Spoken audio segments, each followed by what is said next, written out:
Friends అందరికీ నమస్కారం. ఇప్పుడే అందిన వార్త. కొద్దిసేపటి క్రితమే అనారోగ్యంతో ఆలీ కన్నుమూత. వివరాలు వీడియోలో తెలుసుకుందాం. వీడియో పూర్తిగా చూడండి. అప్పుడే కంప్లీట్ ఇన్ఫర్మేషన్ అయితే అర్థమవుతుంది.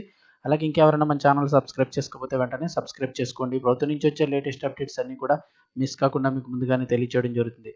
అలాగే వీడియోని ఒక లైక్ చేశారంటే మరింత మందికి సమాచారం చేరుతుంది. ఇంకా వివరాల్లోకి అయితే కనుక వెళ్ళిపోదాము. టీడీపీ పార్టీకి చెందిన సీనియర్ నాయకుడు ఆలీ శనివారం అనారోగ్యంతో కన్నుమూశారు. అయితే ఆయన మృతిపై ఇప్పటికే పలువురు టీడీపీ మంత్రులు, సీనియర్ నేతలు కూడా సంతాపం తెలపగా, తాజాగా ఇప్పుడు విద్యాశాఖ మంత్రి అయిన మంత్రి నారా లోకేష్ ట్విట్టర్ ద్వారా స్పందించారు.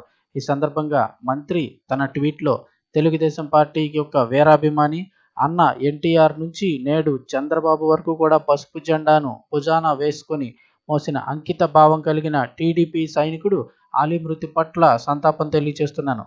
కృష్ణా జిల్లాలోని పమిడిముక్కల మండలం అలీనకీపాలెంలో గ్రామానికి చెందిన మిర్జా మొహమ్మద్ అలీ తెలుగుదేశం పార్టీ ఆవిర్భావం నుంచి పార్టీయే ప్రాణంగా భావిస్తూ పనిచేశారని, గ్రామ కార్యకర్త నుంచి ఉమ్మడి కృష్ణా జిల్లా మైనారిటీ సెల్ ఉపాధ్యక్ష పదవి వరకు ఆయన చేపట్టారని చెప్పారు.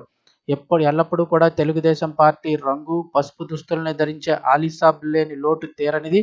వారి కుటుంబ సభ్యులందరికీ కూడా నా ప్రగాఢ సానుభూతి తెలియజేస్తున్నానంటూ ఆంధ్రప్రదేశ్ విద్యాశాఖ మంత్రి నారా లోకేష్ అయితే కనుక ట్వీట్ చేశారు. టీడీపీ సీనియర్ నేత అయిన అలీ గారు ఎన్టీఆర్ హయాం నుంచి చంద్రబాబు హయాం వరకు కూడా ఆయన తెలుగుదేశం కార్యకర్తగానే బతికారని, ఎల్లప్పుడూ పసుపు దుస్తులే ధరించేవారని చెప్పి నారా లోకేష్ గారు ప్రత్యేకంగా ఆయన కోసం అయితే ట్వీట్ చేయడం జరిగింది.